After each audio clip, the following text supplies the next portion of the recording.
Famous and another edition of Chess Beauty. At the end of Chess Beauty 78, we left you with this position. It's white to play and win. So, if you haven't done so already, make an attempt to try and solve it. It'll be much more rewarding if you do.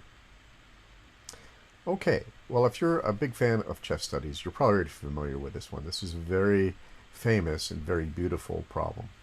It's known in some circles as the Georgian farmer problem because of an apocryphal story about this. Supposedly, this was the finale of the game Rubinstein-Günzburg from 1914, where Günzburg lost, but when the game was published, supposedly a farmer from Soviet Georgia felt there had to be a win there, and he worked on it for many years and eventually sent it into a chess magazine, and Tal saw the puzzle and was so taken with it they tried to track him down. Okay, none of this ever happened, but it's typical of the crazy stories that surround this problem. The reality is that the problem was composed in the 1970s by a Dutch problemist, Gis Van Bruekelen, and he didn't publish it right away.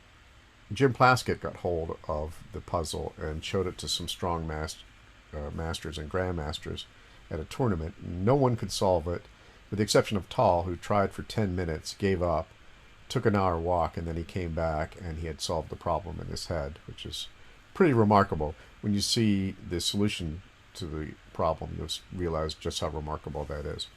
Well, anyway, let's take a look at this problem. Obviously, black has a large material advantage in the position. However, white does have this pawn ready to queen on d8. And now he can't queen right away. If he plays d8, then the check on f7 picks up the queen, and black should probably win pretty easily from here.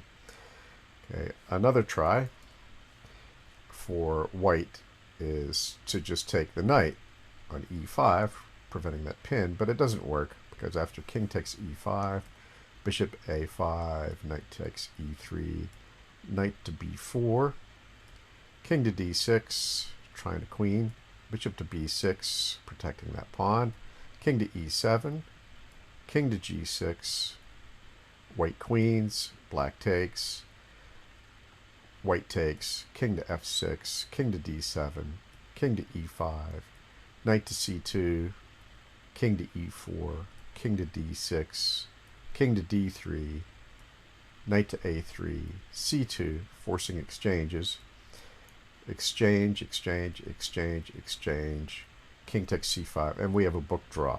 There are other possible variations, of course, but Rybka assures me that none of them work out for white. Let's go back to the starting position. Okay, the only move to win is knight to f6 check. And the black king must go to g7. If he goes to g6, then after bishop to h5, king takes f6, then we queen with check. So that is insufficient. After knight to f6 check, he also cannot go king to h8 because we queen with check.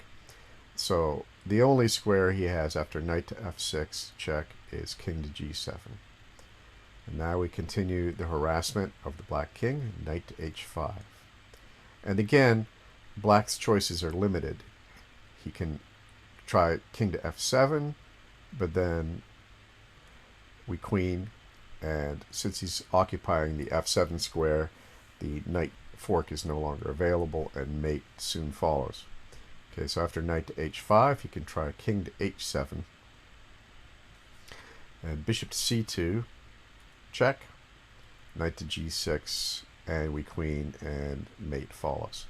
So after knight to h5, the only square he can go to is king to g6. And now we play bishop to c2, check. We're ditching that knight. King to h5. Now again, he can go to king to g5, avoid the knight, but we just queen with check and win pretty easily here. So after bishop to c2, his best chance is to take the knight on h5. And now, if you've gotten this far, you're probably wondering, what the heck does white do in this position? Well, the answer is he plays d8 queen. Now, we mentioned at the top that there's a fork on f7. So what about that? Well, that's exactly what black plays, of course. Knight to f7 check, king to e6, knight to d8 check, and now king to f5. And this is the key to the whole position, because all of a sudden we're threatening checkmate with bishop to d1 mate. And you'll see this bishop is an absolute monster. This is the strongest bishop in chess history, as you'll soon see. So black only has one move to prevent the threatened mate. He plays e2. And now bishop to e4. We're threatening bishop to f3. So black is forced to promote to a knight. It's the only move that stops it. Now white plays bishop to d5. And he's got a threat of bishop to c4 to bishop to e2 checkmate. The only way to stop that is with c2. After bishop to c4, we force another under promotion to protect the e2 square. But white is not finished with his bishop yet. He could take the knight, of course, but stronger is bishop to b5. Now, the best move for black, although it looks pretty hopeless, is knight to c6. He could play knight to c7 because the threat, of course, is bishop to e8, checkmate. Well, we'll take a quick look at that. Knight to c7. Now bishop to a4, threatening checkmate on d1. Knight to f3, bishop to d1, and he's just putting some wood in the way to make the checkmate longer. Knight to e2, bishop takes e2, any move, bishop takes f3 is checkmate. So after bishop to b5, he can hold on for a move longer by knight to c6. And now bishop to c6. Now we've got that threat on e8 again. So now knight to c7. Bishop to a4, renewing the threat on d1. Knight to b3. Again, he's just throwing wood on the fire. Bishop takes b3, c4. It's nothing to do here. Bishop to d1, knight to f3, bishop to f3 is checkmate. Fantastic problem. One of the most beautiful. And really, if you look at the starting position, a very natural starting position. It could easily come from a real game. And probably that factor is the source of many crazy rumors about this game.